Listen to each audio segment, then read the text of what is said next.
Ito ang aking pangako, pag-ibig na di maglalaho.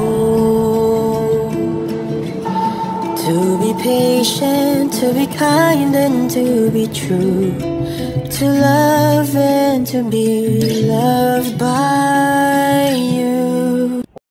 Blind item ayuda, binuking ni nanay, aktres, dinadalhan ng pagkain si aktor.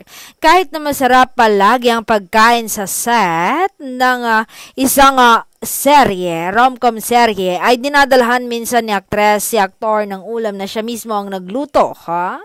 Yan ang relasyon ng veteran actress na gumaganap na nanay ni aktres sa serye. Nakangiting dagdag pa ng aktres, sweet daw talaga sa isa't isa ang magka-love team up. Madalas daw na nagbubulungan ang mga ito na kinakikiligan ng kahit sinong makakita sa kanila. Maganda talaga ang chemistry nila dahil maganda ang foundation ng kanilang samahan. Puri pa ng aktres.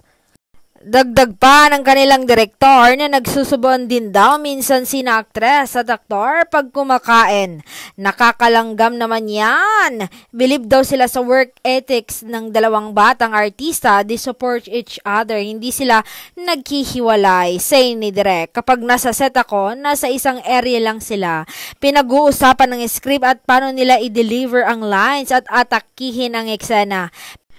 Pero kahit nga raw eksena lang ni aktres o ni aktor ang kinukunan ay andon din ang kapartner behind the camera para mas totoo ang aktingan dahil makikita ang kausap. Those are the traits of professional actors.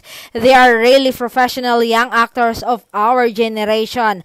Ani ng veteran actress sa dedikasyon ng dalawa na mapaganda ng gusto ang proyekto.